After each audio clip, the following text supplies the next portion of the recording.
Pemirsa, Anda menyaksikan Breaking News MNC News bersama saya Aprilia Putri. Pemirsa, pesawat TNI Angkatan Laut jatuh di perairan Selat Madura pagi tadi. Hingga saat ini pesawat dan awaknya masih dinyatakan hilang. Pesawat latih TNI Angkatan Laut yang jatuh jenis G-36 Bonanza T-2503. Pesawat kecelakaan saat konvoi KRI melaksanakan latihan anti serangan udara. Dalam hal ini Bonanza berperan sebagai penyerang. Penyebab jatuhnya pesawat masih belum diketahui. Saat ini TNI AL mengerahkan 13 KRI, 1 kapal Angkatan Laut, 1 tim Kopaska, dan 1 tim penyelam. Tim dipimpin langsung Pangko Armada 2 dan Komandan Gus Purla Koarmada 2.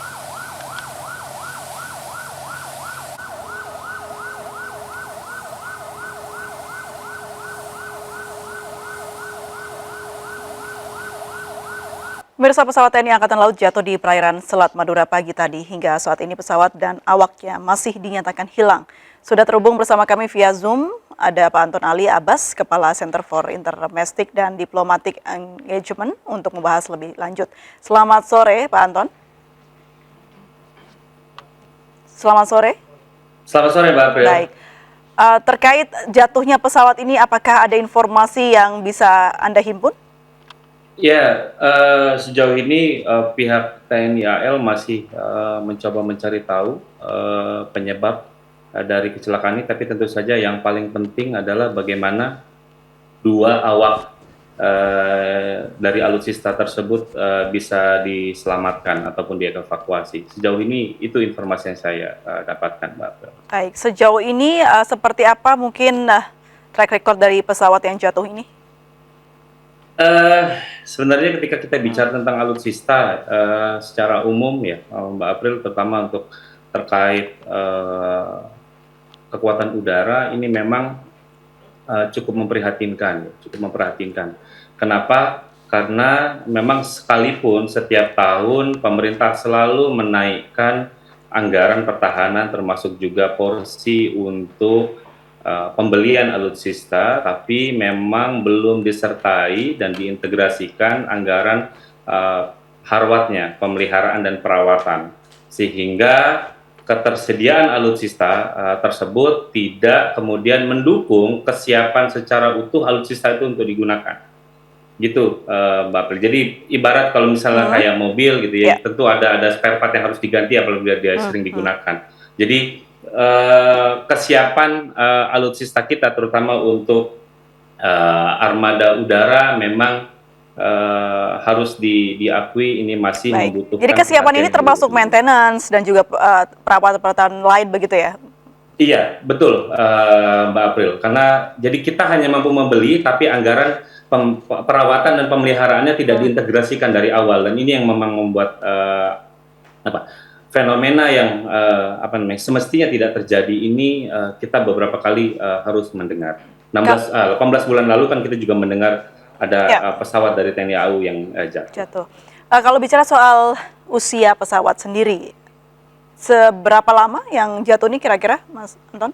Kalau usia pesawat, terus terang yang jatuh ini saya belum mendapatkan usia pesawat, tapi secara umum untuk di TNI AU memang kita tidak di TNI ya, di TNI di TNI dalam hal ini kita memang belum ada pembatasan usia pakai dari alutsista. Padahal semestinya usia pakai menjadi penting agar mereka yang sudah tua, alat-alat yang sudah tua bisa kita museumkan atau tidak dioperasikan. Baik, Pak Anton, ini kan diketahui pesawat G-36 ini memiliki fitur yang cukup canggih begitu.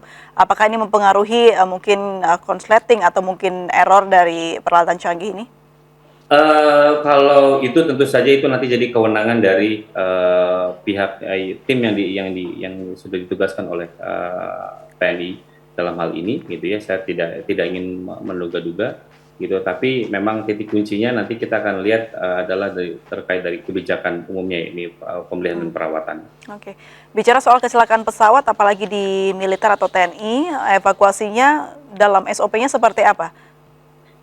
Kalau SOP tentu standar ya, Mbak April, karena yang bagaimanapun juga yang mengawaki itu harus yang diutamakan, karena kita negara itu menginvestasikan banyak kepada mereka gitu. Jadi mereka adalah prajurit-prajurit yang terampil gitu. Negara sudah banyak menginvestasikan. Jadi yang diutamakan tentu adalah bagaimana keselamatan dari prajurit TNI, itu yang diutamakan gitu. Jadi makanya upaya pencarian jika ada kecelakaan itu akan dilakukan berhari-hari, karena memang tujuannya adalah bagaimana menyelamatkan awak tersebut gitu. Jadi ketika ada kehilangan, tentu kehilangannya itu punya impact yang sangat besar, dan saya pikir itu SOP standar, dan itu adalah bagaimana bentuk dari penghargaan yang diberikan oleh negara gitu. Jadi bagaimana mengutamakan keselamatan dari awak tersebut.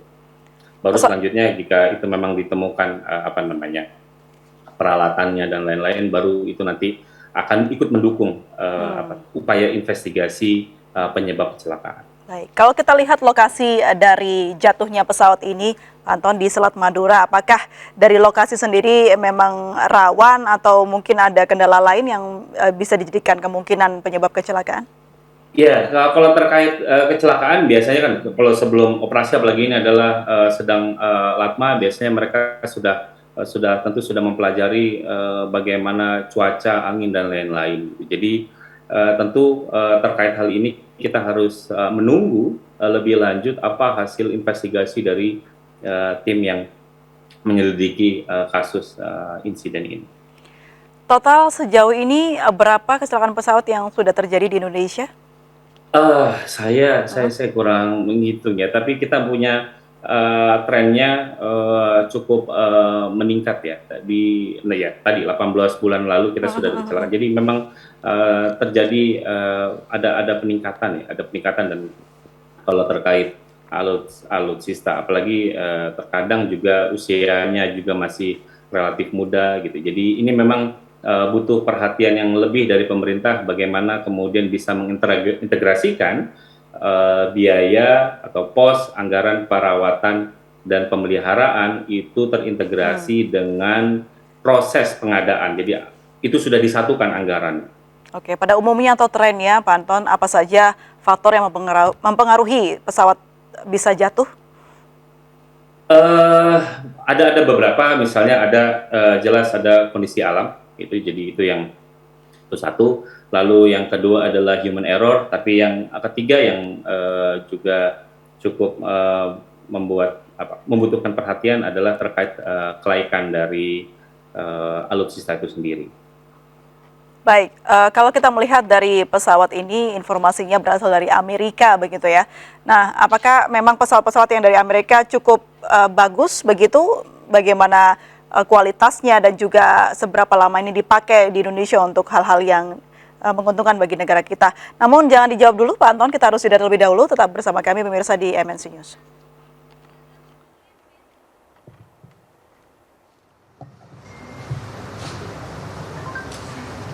Para rekan-rekan media sekalian, saya akan menyampaikan tentang kecelakaan pesawat latih TNI Angkatan Laut, di mana pesawat itu adalah pesawat Bonanza G38 yang buatan Amerika, Beechcraft Amerika. Kemudian pesawat ini masuk di jajaran Angkatan Laut tahun 2013.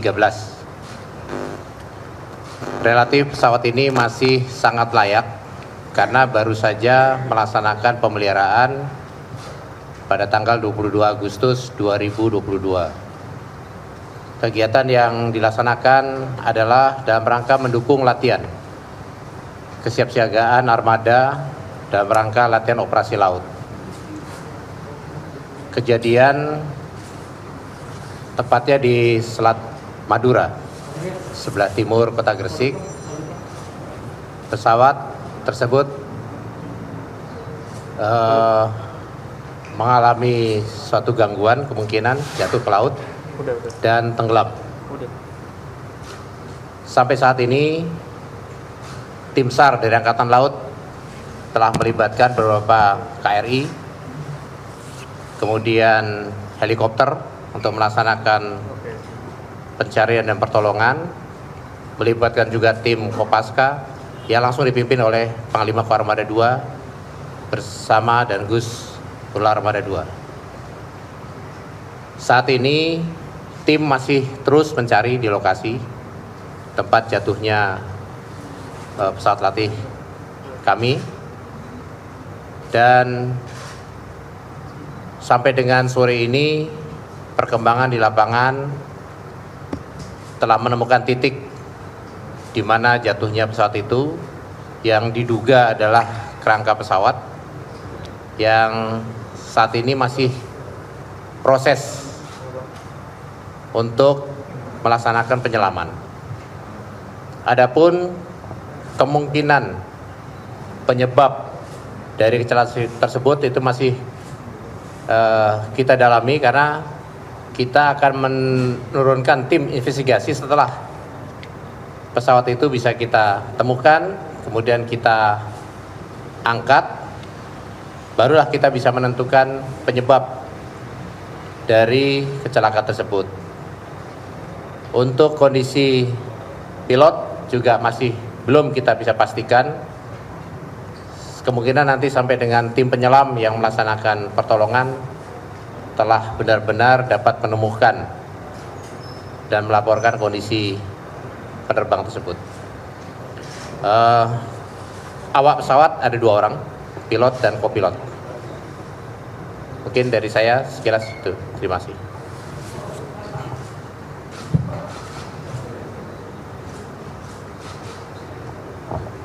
Untuk tipe pesawat, ini Bonanza tipe G36.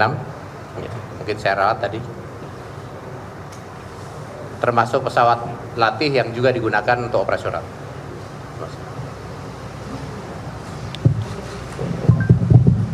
Demikian tadi penjelasan dari Danpun Serbal. Tadi sebutkan bahwa 7 KRI yang terdiri lipatan untuk SAR, kemudian 2 helikopter, 2 KAL, 2 tim Kopaska, dan 2 tim penyelam. Mungkin dari rekan-rekan media ada yang mau ditanyakan, silakan. Silakan. Izin Pak, izin. Izin Pak, Diana dari CNN. Izinannya soal safety pesawat Bonanza ini seperti apa? Apakah memang ada kursi lontar untuk pilot dan lain sebagainya? Makasih Pak.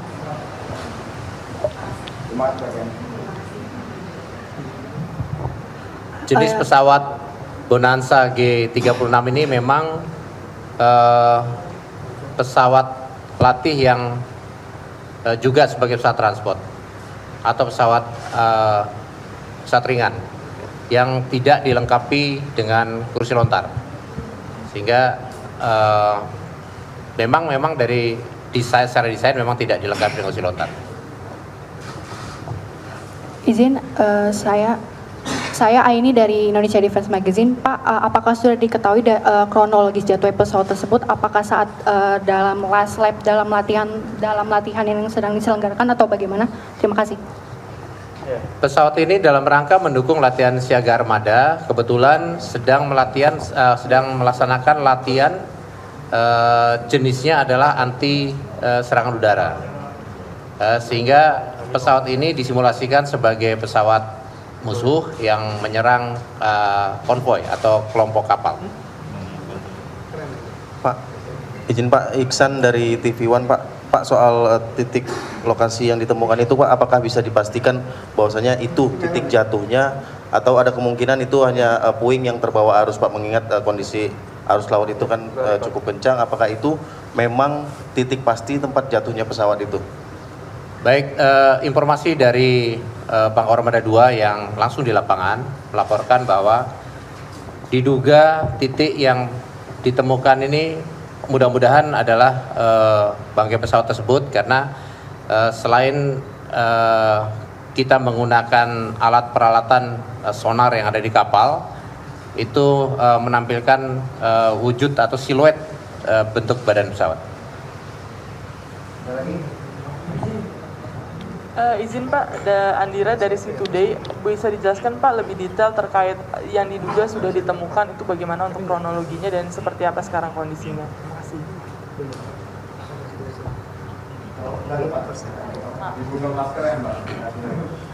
Terkait yang sudah ditemukan yang diduga sebagai rangka pesawat, itu kronologinya bagaimana Pak untuk penemuannya, terkait jamnya dan juga untuk kondisinya seperti apa dan tim mana yang menemukan? Terima kasih. Memang secara gambar yang ada di sonar itu bentuknya hanya siluet. Masih terlihat bentuk pesawatnya di kedalaman antara 10 sampai 15 meter.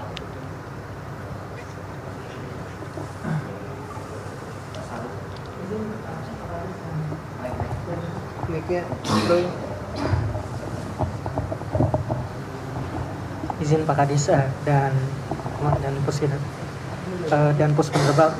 Saya Sahrul dari Jawa Pos. Izin sebelumnya kami menyampaikan turut berduka, semoga semuanya pencarian ini lancar. Yang ingin saya tanyakan terkait dengan tadi kan titik temu sudah ketahuan di mana posisi kapal terakhir di dasar laut.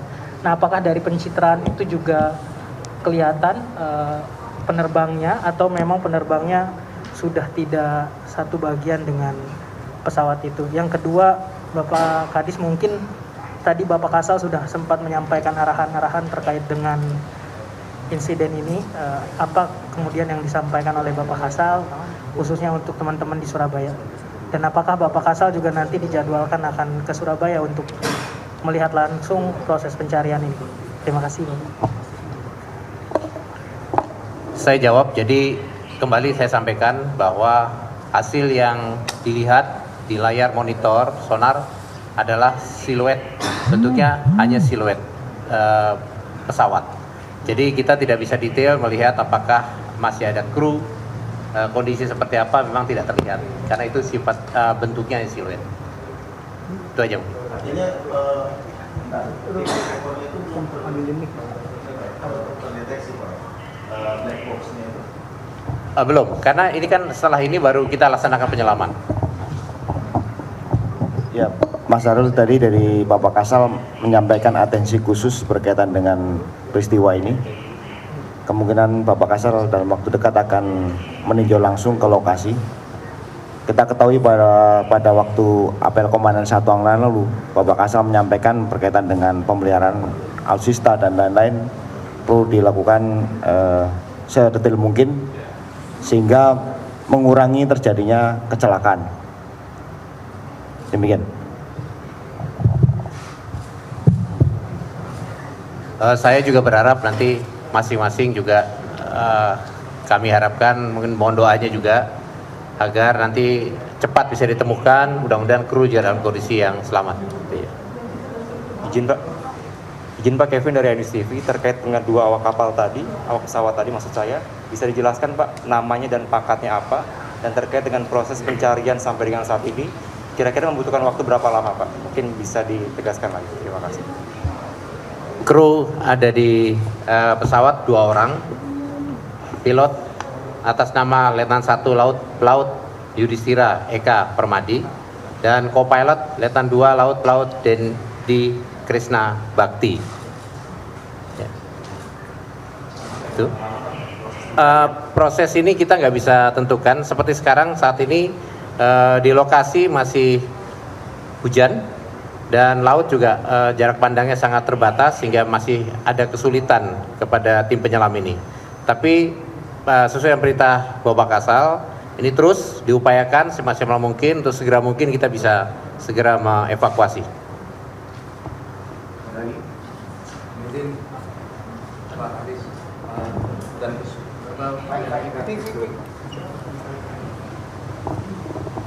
Mohon izin Bapak Rifki dari FIFA. Bapak tadi sampaikan bahwa terakhir kapal pesawat latih ini juga sempat melakukan perawatan pada Agustus ya Pak. Mohon izin jika ini.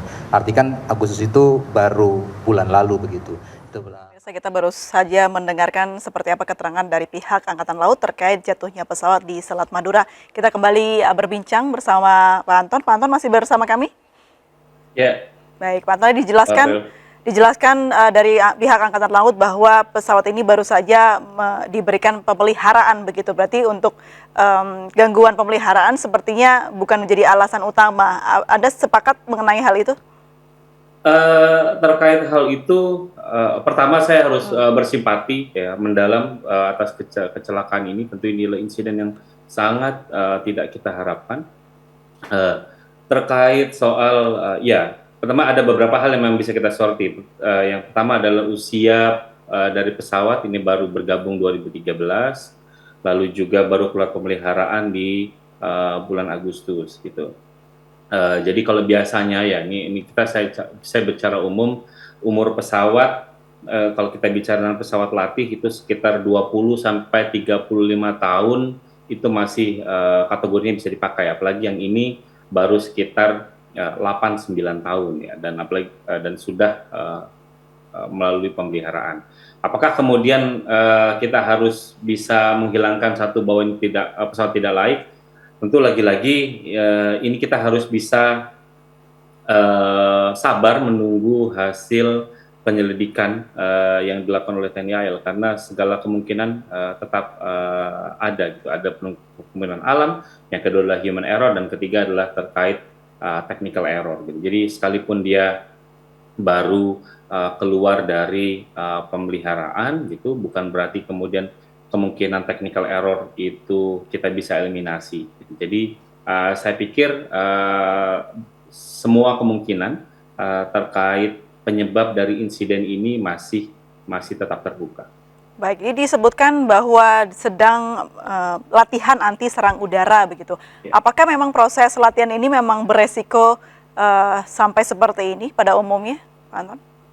Iya, namanya sedang suasana latihan, tentu ini selayaknya kita memainkan skenario sedang terjadi pendadak strategis. Pesawat latih ini juga diskenariokan adalah kan pesawat musuh yang menyerang iring-iringan TNI AL gitu. Jadi karena ini skenarionya sekalipun ini latihan, tentu skenarionya tetap diupayakan untuk mirip dengan kemungkinan terburuk kalau kita terjadi serangan gitu. Jadi itulah kenapa saya bilang tadi kalau soal penyebabnya kita tentu akan menunggu lebih lanjut apa yang memungkinkan penyebab itu. Tapi yang namanya ini pesawatnya terbang di udara gitu ya, kita belum mendapatkan informasi yang lebih cukup saat itu cuacanya sedang apa, itu terbangnya bagaimana hilang kontak dan lain-lain. Lalu juga nanti kita juga belum dengar apakah ada misalnya rekaman suara di kokpit dan lain-lain. Nah itu yang kita akan. Tapi secara umum kalau namanya latihan militer seperti ini tentu akan diskenariokan mirip dengan kalau misalnya ada terjadi skenario terburuk kita diserang. Baik, terima kasih Pak Anton sudah bergabung bersama kami dan berbincang bersama kami di Breaking News MNC News. Salam sehat selalu, selamat sore.